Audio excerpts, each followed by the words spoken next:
I'm Supervisor Bilal Mahmood, representing the Tenderloin all the way to Haight-Ashbury, but we're speaking here today about the challenges and the opportunities that are facing this neighborhood, particularly with respect to how they affect children.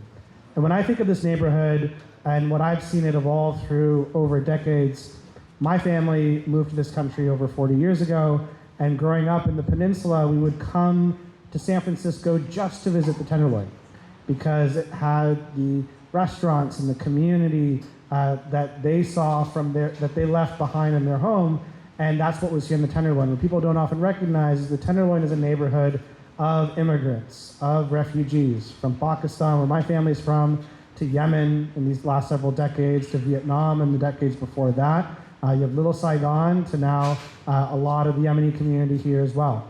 And that's a lot of the beauty that represents this neighborhood. It is often presented a journey and an opportunity for upward mobility for immigrants and refugees all over the world. It is a hub for those respective communities.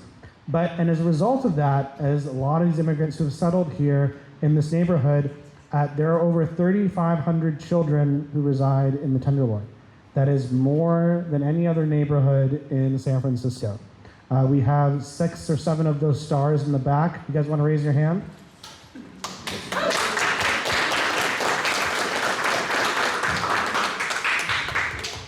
And this panel is really about showcasing and understanding what is the lived experience of these children every day on the streets of the Tenderloin.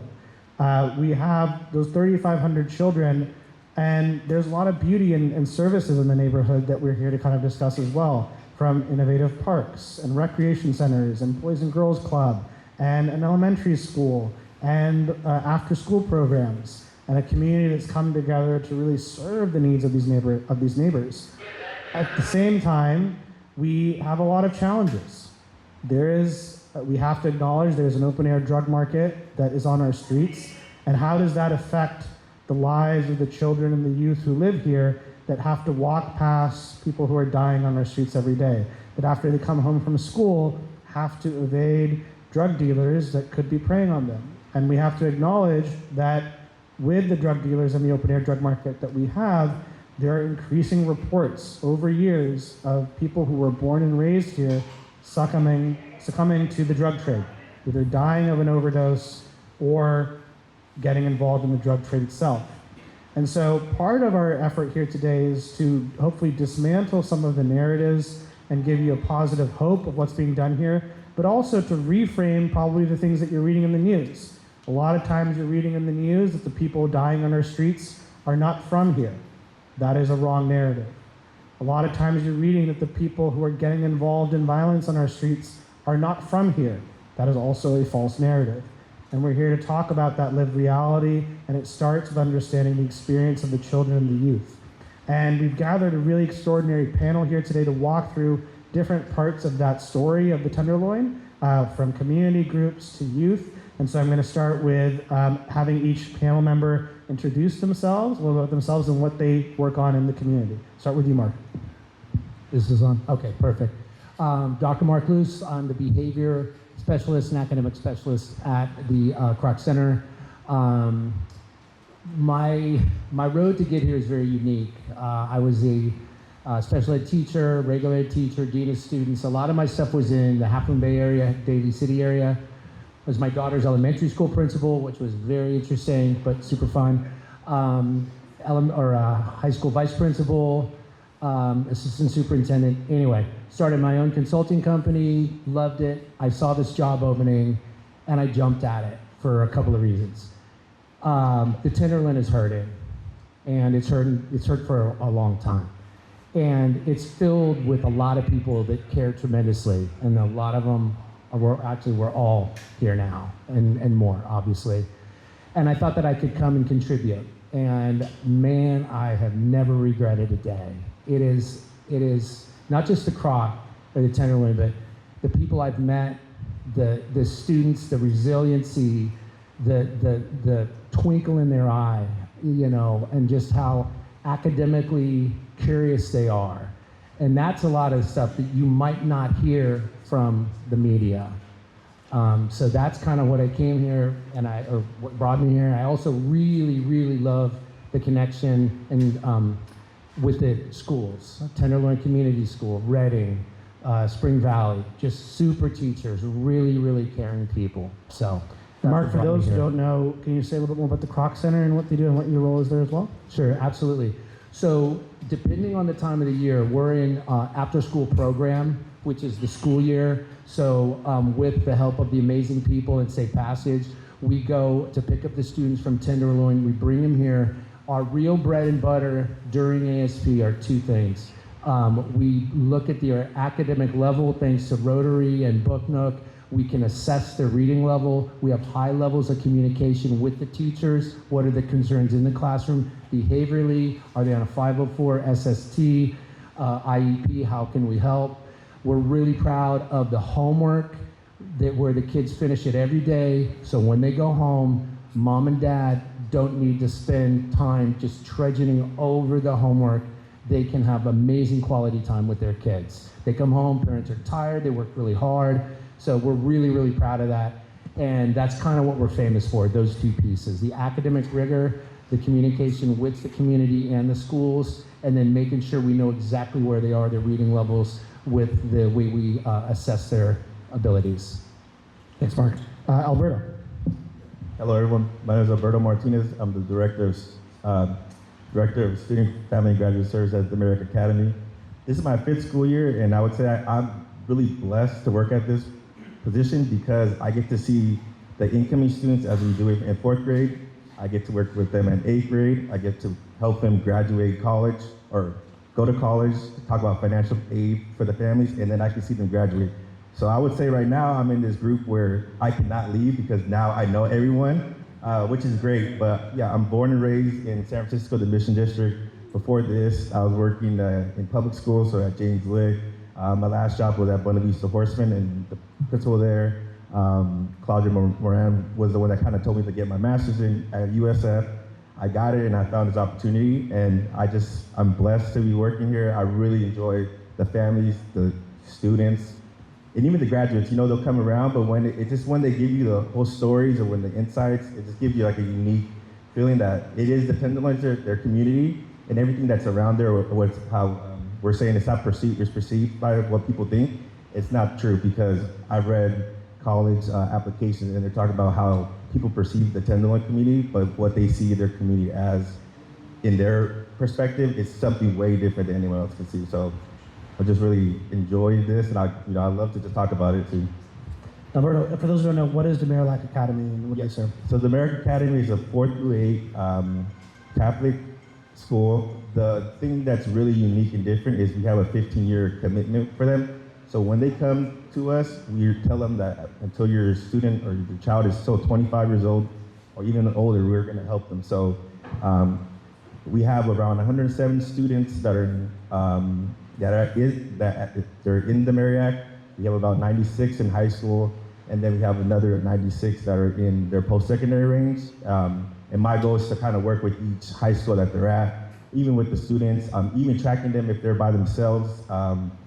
We just have this support system where the 15-year model also goes with the wraparound service. So we provide counseling in the academy. We provide counseling when they're in high school. We provide family support. So if they need translation, maybe there's a school that they're at, that high school that they're not translating for them in Spanish or whatever language, we try to help them and support them. So we always try to be a bridge to them, and we try to make it where they don't feel like they can't do anything. So anything that they need, we send students to New York for choir. We've sent a student that was taking a French class to Senegal. So there's things that we can do where it makes them feel that they have these opportunities, and it's just really unique, the stuff that we do. Ziggy. Hello everyone, my name is Ziggy Brown. I'm 16 years old and I'm currently going to George Washington High School. My role that I play out in the Tenderloin is that I work for the organization My EAT, which stands for Mayor's Youth Employment and Education Program in the SEADC district, which is stationed in the Tenderloin. And my role is basically giving youth, high school students, their first opportunity to be in the workforce and have jobs and get access to these things that they need to grow as an individual in society. And I've also had the right of working with some of the kids from Safe Passage, and yeah, it's been a trip. Growing up in San Francisco my entire life, born and raised in the Soma district, not too far from the Tenderloin too. I'm just very thankful to have a positive outlook and be that light to the youth in need, because they have a voice too. They all have a voice. It's just they need that motivational push to keep them going. Thanks again. And on that note, with Safe Passage, Tatiana, tell us more about yourself and the TLCBD Safe Passage program. Good evening, everyone, and thank you so much for this opportunity to meet everyone and share experience and see you today. My name is Tatiana Alepsi, and I am an immigrant from both countries. It's from Russia and Yemen. I'm originally from Russia and living in Yemen for 15 years. And I started living in San Francisco from 2014. And I lived in Tenderloin for 6 years and continues working in Tenderloin. And my young son study in Tenderloin Community School and currently participate Teen Drop Center in Salvation Army. So Safe Passage program, I working for this program 9 years. I started from 2016 as volunteer, and step by step get my position. Currently, I'm Safe Passage program manager. And this is program working for support kids and all Tenderloin residents, seniors, and all ghosts of Tenderloin for 17 years. This program started by initiative group mothers when child was lost suddenly on street.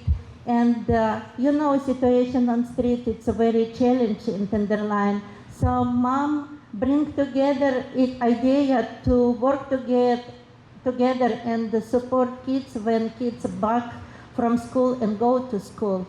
And currently we have a very strong experience, 14 safety stewards and 2 safety program coordinator who every day support kids in different weather conditions. It's any day, it's hot or rain. We support during different shift. Morning, it's from 8 to 10, and afternoon, it's from 2 to 4. We support kids not only like safety support in intersection. We also support with escort. We also support different program. We support with different community events. We support seniors and all people. And also we, Safe Passage program, provide safety trainings for after-school program, for Tenderloin residents, and by our behavior, by our presence on street, we try to educate people to be safe on street. Thank you. Thanks, Tatiana. So I think what's incredible about these organizations is that they represent each a different component of the necessary infrastructure that we need in the Tenderloin. You have the Marillac Academy, which is teaching is a school for kids during the day. You have the Croc Center as a drop-on center for them to hang out after school. And then you have the Safe Passage program, which because of the conditions of the Tenderloin is necessary to take those kids from one end of the TL, actually just one block over, to the next to get to where they need to go to and from school because of the conditions on the streets. So I think would love to dive a little bit deeper into each of your programs.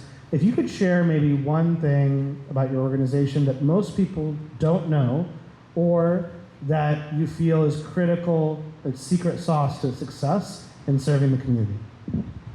Yeah, we get a lot of feedback from our families. We do surveys a lot of data analysis. We even ask our students.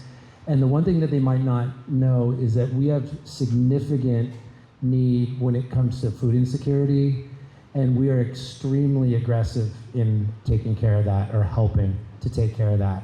What that looks like is when the students come, we provide them healthy snacks. Before they go home, we give them dinner.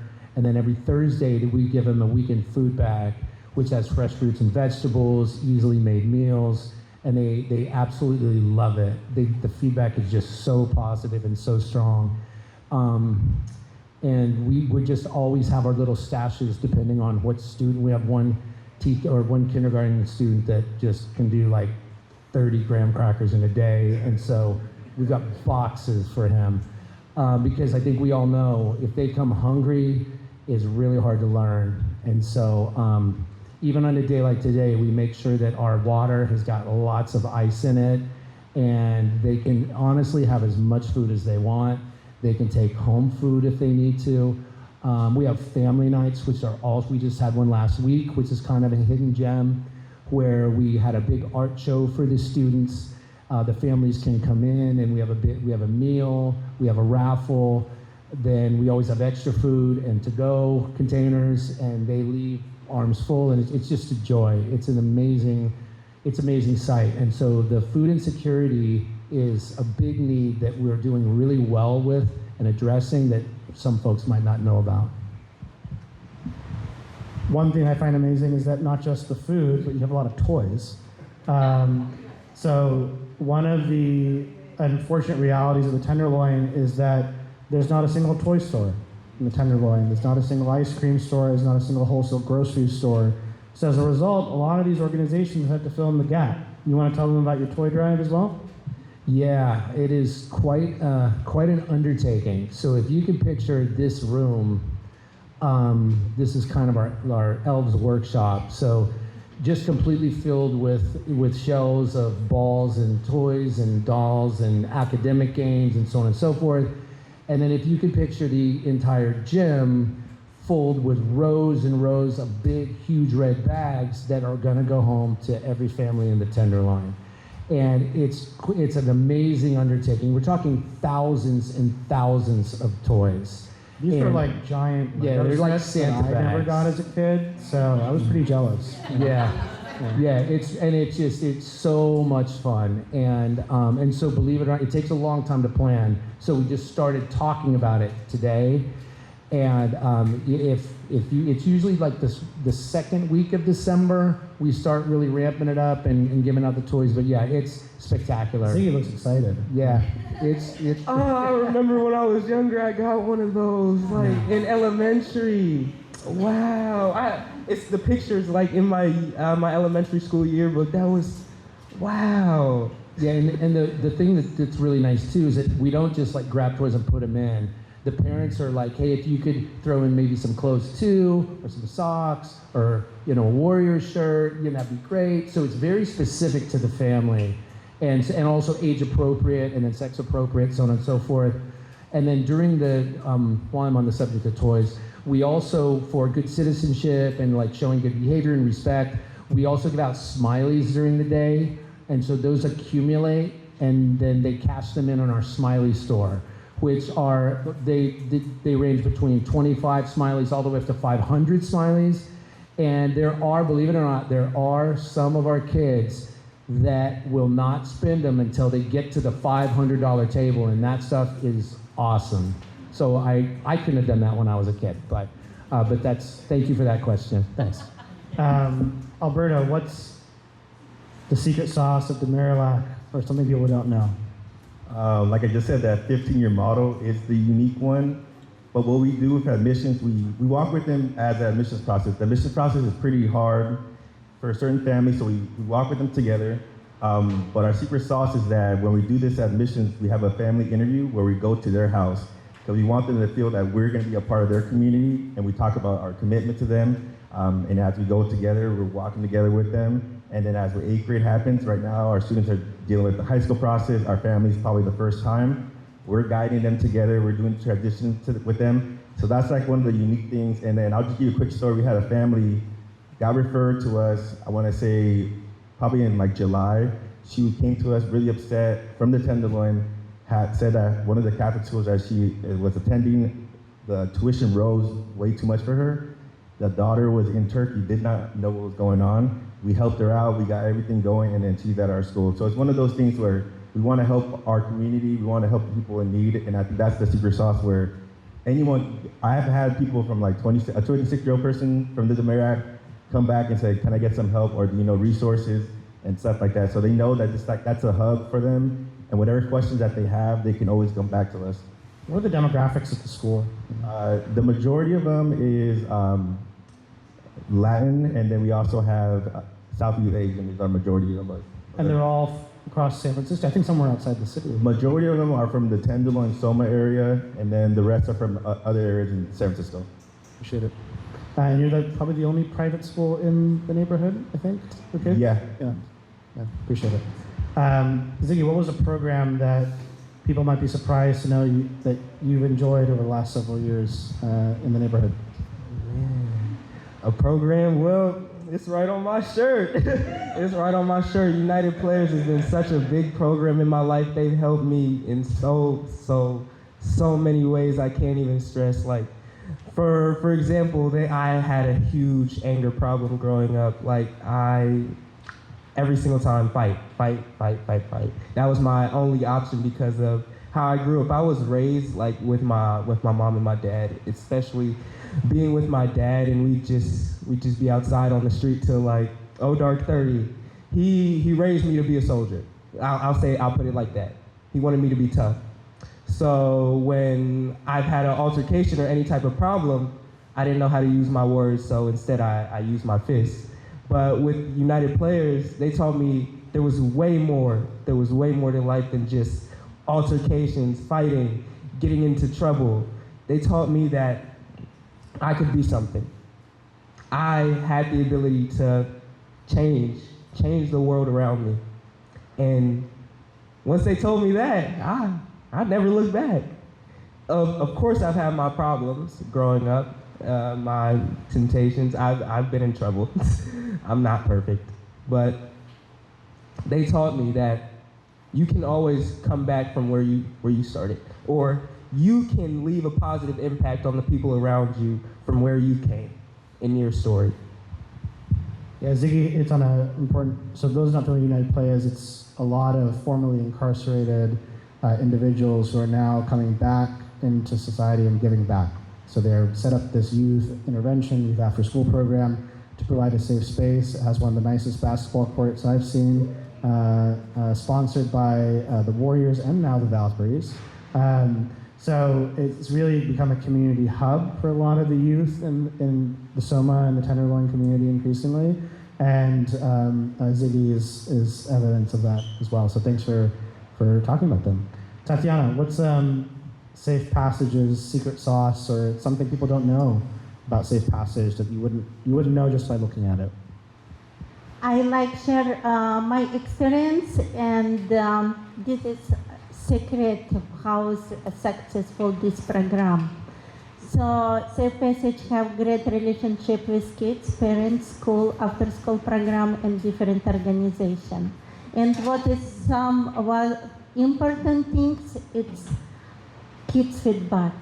When kids working as a group or working with parents morning time or after school back to home or after school program, and kids say thank you and give smile, it's make day for people who are working in this program. And we have safety stewards who working with this program 17 years. And it's continuous, like, and the look for this work, and they say like, I can't change this position. This is like my life and my soul. And for me, this program also important because I show my kids, I show my family, I show my community, my positive impact to community. And I'm not tolerant what it's happened on street. I'm not tolerant for a drugs market, for drug users on street. And we try make this in our best way. And I say again, secret this program, it's feedback from kids. And I invite you, please, make volunteering shift with us with Safe Passage. We have many flyers, many brochures on our table. Please take it, it's contact information, and take, it's only 2 hours, and you will get this feedback. Good smile from kids. Thank you. Tatiana is the #1 spokesperson for the TLCBD, but also for the Tenderloin outfit. And she had a full-page spread in the Wall Street Journal about her Safe Passage program as well. So Tatiana, you covered a little bit about this, but what in the Tenderloin for the kids, what do you feel is the #1 challenge that you feel kids have to experience or go through as you see it on Safe Passage every day? So #1 challenge, it's a drug market on streets, and it's different time on street, different day on week, it's different situation, and it's very impacted kids, and sometimes evening time it's very scary. And I have my experience, my own experience when I grow my kids. It's sometimes like I prefer keep kids with video games to go outside because it's scary. It's #1 challenge. And what's maybe people hear about the drug crisis, what's a story or a fact you've seen that would surprise someone about the drug crisis that affects kids in the Tenderloin that you see in Safe Passage? I also want to share my experience. So, do you know drug crisis on Tenderloin, it's impacted community, it's impacted my community, it's impacted also my family. It's very hard. Many it's like because language barrier, because cultural barrier. It's like some kids, some youth involved in this business, and it's hard to, it's also like parents, kids, community, it's also have embarrassed about this situation, and it's another challenge. And it's a couple days ago, like 1 week ago, was situation on street, and there was from my community, and another situation like some people from my community involved in smoke shop business, and this is another challenge for community. Thank you for sharing, and sorry for the loss in the community as well. So you're illustrating that there's language access issues as this affects the community, there's a lack of support network, and this is a challenge that people weren't expecting to deal with, especially in the immigrant community in the Tenderloin. Sorry, what's happening. Ziggy, how about yourself? Like, what are the challenges you've seen growing up in San Francisco here with drug dealing and the street conditions? Well, I have two stories about this. One with Safe Passage, where I've actually had to walk with the kids, and I can't stress how many times I told them to watch where you're going, watch the ground. Hey, make sure you step away from that, because they're so energetic. They're so lively. It's like they're full of energy, and it just hurts me to kind of limit them while they're playing. Well, I know they're in the street, but it's like they're just playing a little bit of tag. I don't like stopping that. But when I have to stop them because of what's going on around them, like there's so much manure on the floor, there's needles, there's so much on the floor. Can't even speak about that. Even the people on the side of the street, not knowing if they're dead or alive, that can be also really scary to them, not knowing what's going on, but they just have, that's their life. That's their life. And it hurts. It's the safe space that should be even the sidewalk. People are stripped of a childhood that they should have where they're walking. Yeah. And I can speak on my life alone. Like, this isn't something that's just started happening. This has been going on since I was their age. So to see it now going on through them, and I have a little sister as well. She goes to Bessie Carmichael Elementary. That's not too far away from here. That was my school as well, and to see that she has to struggle by just getting to her program as well, it hurts. It hurts me. And to know that we're in such a rich city, and to know that the kids of this city are struggling with that, basically zombie land, that's not right. That's not right to them. That's not right to their families. And people expect them to do so much, to do well in school, but how can they do well when there's so many distractions, all the distractions going on around them? It's hard. It's hard. Thanks for sharing. And I think it's important to recognize what Ziggy's saying as well. Is like, this problem has been here for a while. It's been decades of an open-air drug market in the Tenderloin, but as Tatiana has indicated, it's also changed. It's affecting different communities that have moved here, and obviously the drug is different and much more potent as well. Alberto, what do you feel and the experiences you see with the kids that go to your school, stories you've heard, challenges that people might be surprised on the ground to hear about as well? Yeah, similar to both responses, I would just say, like, I feel like our students or people from the Tenderloin, especially the kids, they're like used to it, which they shouldn't be used to it at this age, which is unfortunate. We had an incident where it was a girls' volleyball. They had practice and something happened with another person. We brought them back to the school. We asked them, do you need to check in with the counselor? Do you need support? And then they're like, no, we're good. We just want to play. So it's one of those things where they're just so used to this effect, where it kind of makes you kind of like feel like there has to be certain changes. But even with the families, sometimes they don't want to walk their kids, or they don't want their kids to walk alone. We have them in a group. But there's so many good opportunities that the Tenderloin brings, like the teen nights. There's so many things that, like community events that they bring together, that everyone shows up. So that's the thing where it's things that they're challenged with, but then there's stuff that they're open to opportunities to do, and they keep on doing it. So those are the things where there is issues that always arise, and I think there's so many opportunities that they provide, or Tenderloin provides, that gives us hope too as well.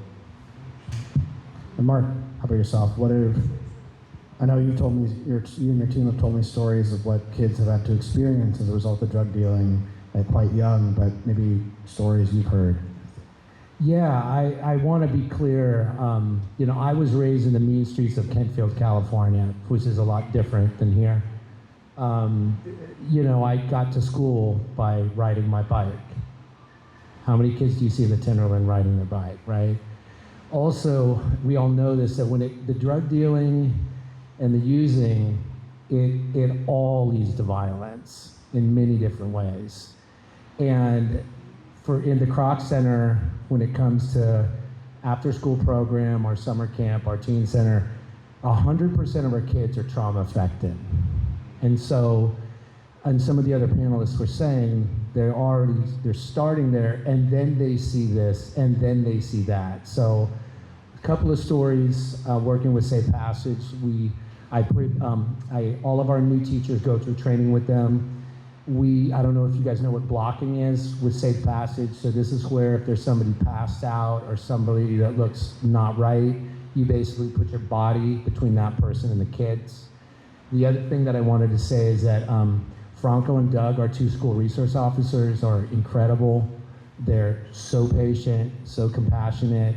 They communicate really well with everybody in the Tenderloin, and they really, really love the kids. They do an amazing job. So one of the really unfortunate, heart-wrenching stories, this student is with us. He's a second grader. when he was a kindergartner, his dad just took off. Mom was home, didn't know where he was. So we were walking back from the Tenderloin Community School, and I'm always trying to look 2 blocks ahead, and the dad is in the middle of the sidewalk with a needle in his arm right in our path.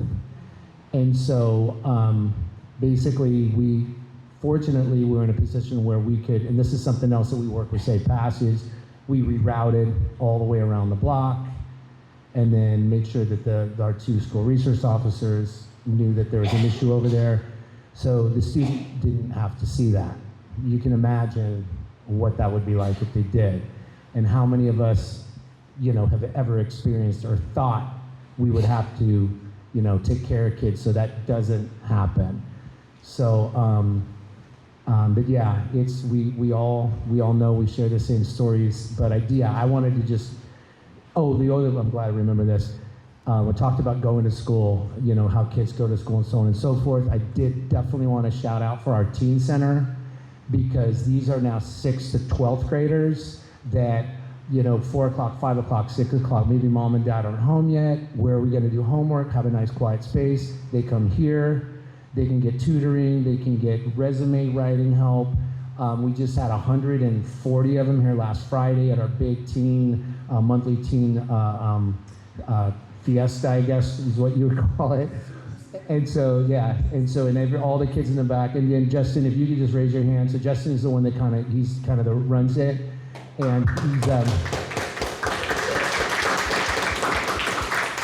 I don't see Jonathan here, but Justin is a product of all the way through with the Kroc Center, and he's doing an amazing job. And our students, of course, I think they're potentially going to be working here, hopefully down the road, because they're awesome as well. But just providing a safe, quiet spot where they can come like 7 and 8 o'clock at night and feel supported. They can get food, and they can work on their academics as well and play ball or whatever. So, thank you. Yes, I do have something to say to your story, because what hurts me so much is that it hurts me to say this, but yeah, that's how the reality is. I recently seen my dad outside too. It hurt a lot, because I have so much respect for him. No matter what he's done, no matter how he's been throughout my life. But to see him like that and not even recognize my own face, it didn't feel right. And to know that other kids who are younger than me going through this, having to go through that, that's not right. That's not right at all. They deserve better.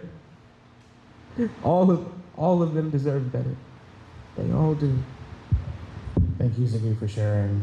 I'm really sorry what's happening. And I think what we're hearing, as well here, is that for too long, a lot of these stories have been normalized for the people who live here, that we become desensitized to them. And I think the more we can share these stories, the more that we should not be desensitized with them, but we should feel their pain every time, so that we remember to take action on them as well.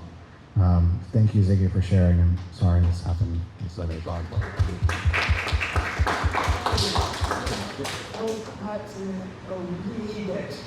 That needs to be fixed. That is a problem. Thank you, Ziggy. On that note, we'd love to hear from everyone what gives you hope to end on that note, and what's one way you would recommend that the audience can engage to help as well? Mark, let's start here.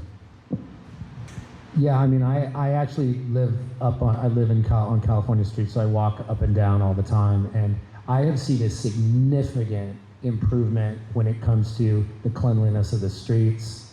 And when I was here 4 years ago, I actually had to walk in the street to go up the street, and that's just not the case anymore. And so there's a lot of people that are involved in that, and I really appreciate it. I've talked to the mayor a couple of times. I know he's super aggressive when it comes to the Tenderloin, and really, really, really knows that that's a need to help the people, keep them safe, keep them, have the streets clean and law abiding. So I personally have seen that for sure. Again, I think another thing that's really, really hopeful that I really appreciate is, number one, you guys being here is awesome. I mean, it's really good, and thank you so much for having us all here.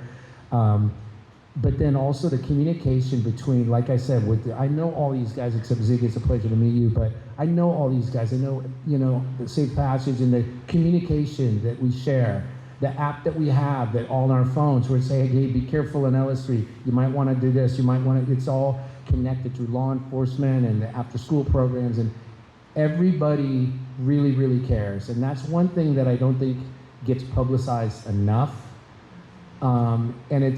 So that I think is what's really, really positive that I see. Yeah. Thanks, Mark.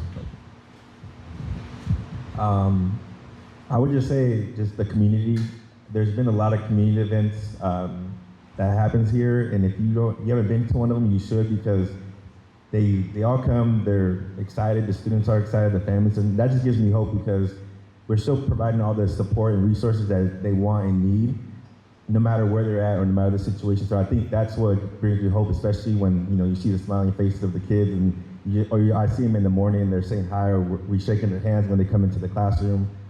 Everything that we do, I think this brings me hope, especially with everyone that's open to the support, with our partners and the resources that we have here. I think it's a lot of things that we're doing that we're supporting the families and students, but I think we just have to continue to doing it as well. I have two things that I'm very hopeful for, because one, it's the amount of wisdom that's actually out here within the community.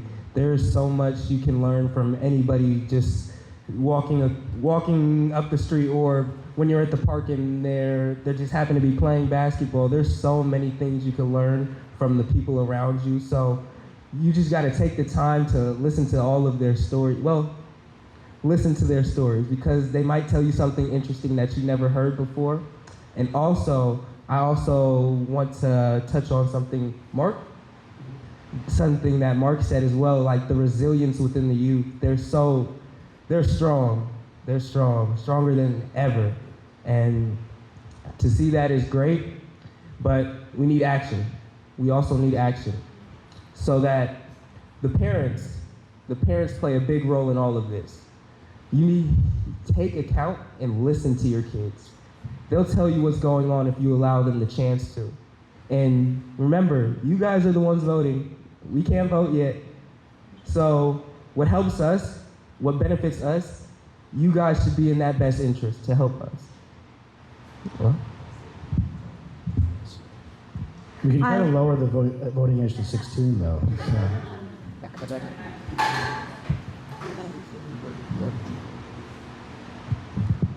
I like share in this year, Safe Passage get another program. This is street operation program, and this is street operation stewards who has a very strong de-escalation skills, CPR training,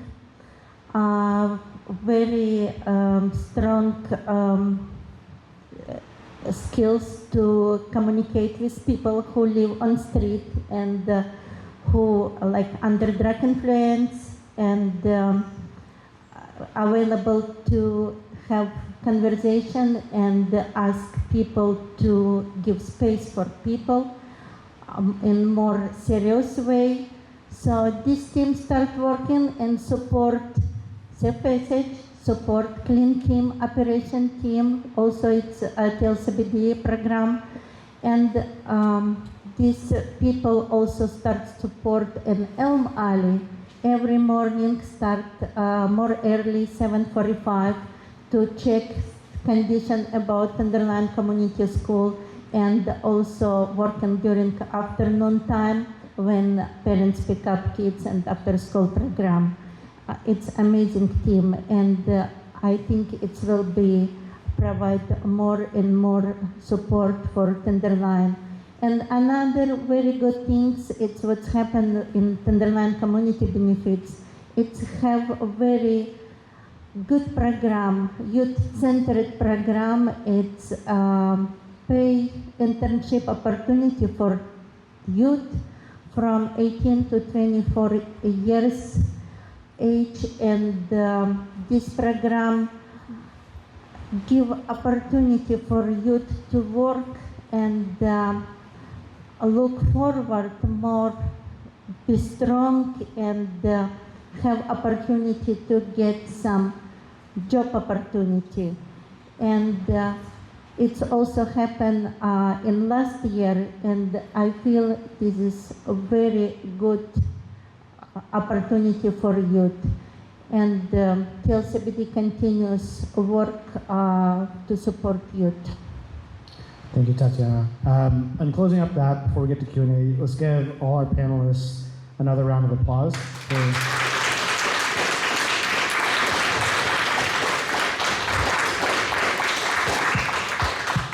sharing their story, presenting a different part of the journey that children and youth face in the Tenderloin, and all the programs they are providing to support those children and youth in the neighborhood today. So let's take some questions from the audience. Feel free to direct it to everyone or to an individual on the panel as well, and we will answer the questions.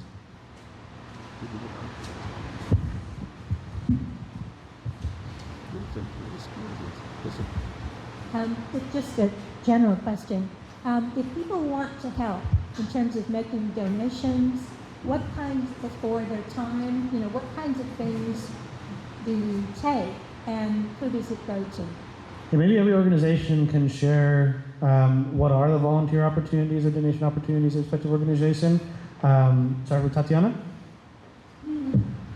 So Surfaces have good volunteer opportunity, and this is like support, same what we're doing every day.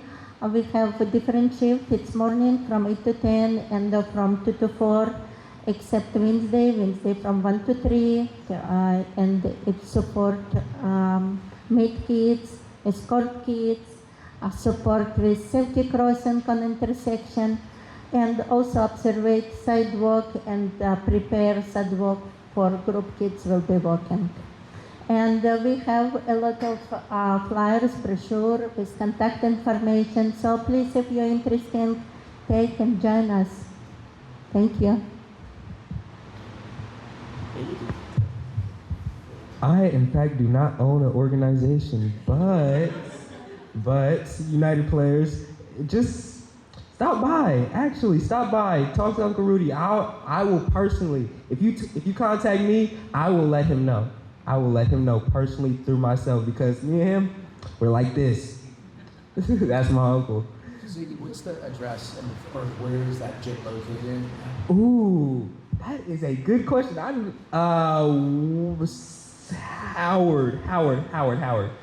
Street. I'm blanking. I can't remember that address to save my life because we just got a new building. 1038 Howard. 1038 Howard. There it goes. On our school website, you can see volunteer opportunities, and then on that table to the left, it's our I have to put the plug. It's our 25th anniversary in the Tenderloin, so you can get information. And what they do too, as well, they do profiles on certain students or certain graduates that are working at the Merrick right now. Okay, and like the Merrick, we do have a really robust website that you can kind of go through when it comes to voluntary opportunities for the after-school program. We definitely could slot you in and work with one-on-one or a couple of students in the reading or their homework. We'd be more than happy to schedule in for that. And then you can make targeted donations to like the after-school program to enhance our library or to buy supplies or something like that as well. So, thank you.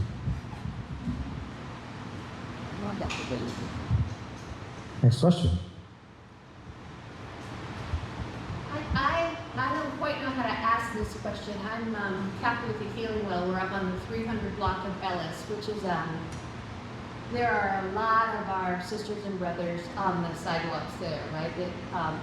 Throughout the neighborhood, certainly, but some blocks are more impacted than others.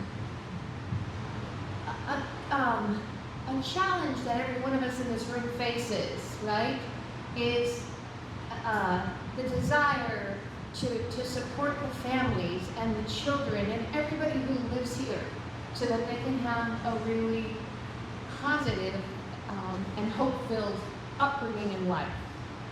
And there's not a single one of us in this room who just, says go away to the people who are on the sidewalk, right? So, and there can be such a tendency to be us versus them. And that's not the reality.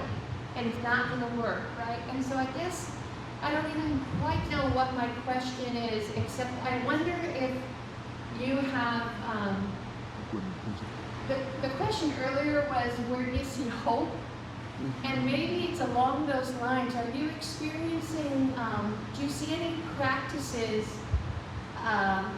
do you see any hopeful organizations that you think you're getting in or this is making a difference? Or practices among the community? Or where is the hope to support the people who are so down and out that they're on the sidewalk? And these families and these children who need and deserve a good place to grow up. I can answer one thing on that is that I think one question we often don't ask enough when we look at the challenges in the Tenderloin is why. You see something that's wrong, and sometimes often people jump to a solution before understanding why. Why is it the way it is? And I think one thing to consider is that why are people on the street? And I think a misconception, again, is a lot of the people that you see on the street actually do live in the Tenderloin. But it's like, what type of housing do they have? A lot of the housing they have is one single room with no kitchen, sometimes no bathroom, often no living room or no public space. So the streets have become the living room. So you have to ask yourself, with that context, what can we do to build more public spaces, build more things to support those individuals so that there's room for everyone here?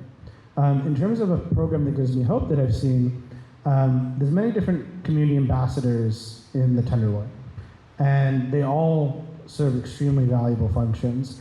The one I've seen the most effective on the specific one you are talking about are Glide's community ambassadors. So Glide, I don't believe, is here, but their community ambassadors are specifically trained to help get people on the street to services.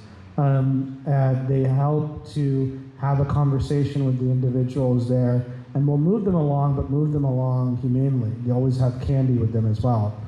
Code Tenderloin has another similar approach, but slightly different. They will directly route people to services. They have relationships with drop-in centers, particularly at night. So those ambassadors have been a very strong solution to being effectively, just like Tatiana is the safe passage, they're the kind of the guides for the kids to get to and from school. These community ambassadors are the guides for the people suffering on our streets to get to where they need to go as well. As far as legislatively, what's being done at the Board of Supervisors to support getting the streets cleaned up? Any additional funding? I mean, we all know about the push for housing, but that's going to take a lot of time. Well, there's a couple of things. One, let me first give an opportunity for everyone else to answer the question that was raised, if anyone else wants to answer it, and then I'll go to your legislation questions. I was going to say for our families and students, I would say urban alchemy. So when they go on field trips, for example, or even in the morning, you'll see a bunch of them already kind of like clearing out the spaces for us. St. Nancy's is another one that's positive that obviously our students can hear noises or hear what's going on, so they'll push them away. They're like, go where you need to go. Urban alchemy has been one where we'll go on a field trip, they'll walk someone over, and they'll walk us or someone will watch us walk with them. So I always feel safe when we come back because they're ready. They always kind of alert everyone that we're walking. Yeah, and I completely echo that as well, because there is a really terrific communication line between, so if we're walking with the kids, I will tell Urban Alchemy, first group, 21, students, and then the second group will come. So then they call ahead so the next person knows that we're coming and things like that. And then I know there's a lot of different ambassador groups, but I have seen they all are really good at certain things that are needed in the Tenderloin. So they're specific, and I can't remember all of the names, but I have seen them at work, and I've also seen a new group that's in blue. I think it's touched on. I think you touched on that. It's like it's not like Safe Passages ambassador group that have the blue now. Like with there you go. So Richard, yeah, who used okay, perfect. So they're kind of one level up to work with to if there's people that are not looking right, they can step in and take care of that as well. So that's just what I wanted to say. Thanks. Thank you. On the question of legislation, there's a couple of things that we've already done and things that we're planning. So one of the things around street conditions and in general street homelessness is that for too long, the Tenderloin has been treated as the neighborhood where most of the services in the city have been concentrated. Over 30% of all shelter services are in the Tenderloin, and yet only about 18% of all unsheltered individuals are in the Tenderloin. So when you have that double-digit deficit or gap, who's filling the beds? It's people from outside of the Tenderloin. We have sufficient capacity to serve the needs of the street homeless that are already here, but because other neighborhoods don't have sufficient capacity of shelter beds to serve the people who are already homeless in their neighborhoods, they are trying to move the people who are homeless in other neighborhoods into this neighborhood. And oftentimes that either results in those people refusing shelter and staying street homeless in the neighborhood, say the Richmond, where they are, or they are moved here, and because of some of the negative conditions that are also on the street, it makes it harder for them to get into recovery. So we passed an ordinance, the Board of Supervisors, called the One City Shelter Act, which for the first time after 10 years of advocacy from the community ensures over time more geographic equity of neighborhood services so that no longer will more shelters be added in the Tenderloin to perpetuate that cycle. There are other components so in complement to that, it gives flexibility to the mayor to add budget to locate more shelters throughout the city, specifically geared towards street homelessness. So we have the beds. I asked, there was the question, why do we have these conditions? The why is because we don't have enough beds to serve the needs of the people who are sheltered. These are family, DV victims, youth homeless. We don't have enough beds and support centers to support them. So that's going to distribute some of that elsewhere and ensure that we're not concentrating here, but we also have beds for actually people to send to. If you talk to the street team, hot teams that are out in the street, it's almost like a race. They find someone to get them to a bed before someone else gets there. That is how few beds we actually have. Other things that we are doing and taking into account is addressing issues of public safety. We talked about the open air drug market. We talked about generally the street violence that is occurring. At the Board of Supervisors, we took action to increase funding for DMAC, which is the Drug Market Agency Coordination Center, that is coordinating all the different departments from public health to PD to sheriff, DA, Rec and Park, MTA, DPW. All these departments are coordinating together to enforce some of the daytime and nighttime operations consistently. And on activation, I think we talked a lot about how there's very few things for children to do. So we're focusing on streamlining permits to make it possible for have more public activated space in the Tenderloin for things for children to do. Demarilac is on the Golden Gate Greenway, which the alliance of nonprofits there are trying to recreate, and so we're helping create the permitting necessary to allow them to activate that into a green space, to have a mural, to have other activated storefronts, like they're testing an ice cream pop-up on the Golden Gate Greenway to actually bring that back. We're activating other space. Scott, who volunteers at TCS, has been mobilizing to get a soccer park right behind the Tenderloin Community School on Elm Alley. So we're trying to get more of those public spaces so there are things for kids to do outside of a couple parks that we already have. So it's by working on all those things, public safety, public health, and public joy, that we are actually able to turn the neighborhood around. And those are some of the legislative approaches that we're helping with to get there. This might be a good question to end on. Hello, my name is Sammy, and I went to Tenderloin Community School. And my question is, what program do you think that are that you think are missing that can better serve Tenderloin needs? What programs are we missing that the community would like to see? Can you answer that for us first? Yeah. What would you like to see?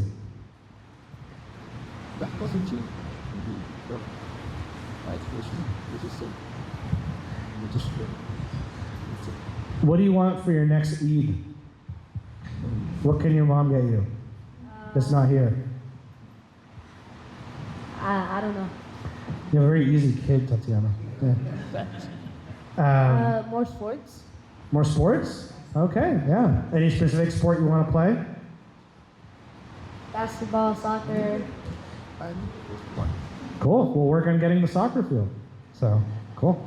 But his question to everyone else as well now. Yeah, thank you, Sammy. The other thing too that the teen center does is we had a couple of 3-on-3 basketball tournaments. One was high school aged and one was middle school aged, and it was very well received. So Justin is working on having 2 of them, which is fantastic. I think there was a soccer tournament on Friday at the team night, and so we hear you, Sammy. The Croc kids are completely sports obsessed, so we hear that all the time, and so we're always looking for ways to expand any of the sporting opportunities. And then I think I mentioned before, we do work with scores, and we try our best to get as many teams on those civic center fields as we can. And I just talked to Scott today about accessing somehow those fields when they get into, because I think that's amazing that's going to happen. So. I think the pop-up ice cream was a big hit for our kids. You guys seen that in the news? That was a big one, but there's always a lot of random events that happen outside of our area that the kids always go to, so that was a good one. And I think just the teen center, teen nights have been a big hit, especially now that they extended the time to the 8th, or around like 7, 8. So those are always opportunities that they get to use or go to. And then I don't know if you guys been to the actual teen center here with the arcades, and now there's the full-on weight room. So there's a lot of stuff that they can utilize here. And we always kind of guide them to utilize, to go there just so they can do something. But I think just if there's more opportunities for events, especially like family events that we can provide, I think it'll be really a big hit for them. Well, I was gonna say sports, but I didn't want to steal your spotlight, man. But maybe something like bakery, cooking class. People love to cook. Like me personally, I remember going to like this event where it was baking cookies. It was very good, but very fun night. And just also having the skill of knowing how to cook or bake something new it's important. It's important to know. And I feel like that'd be a good opportunity for the youth.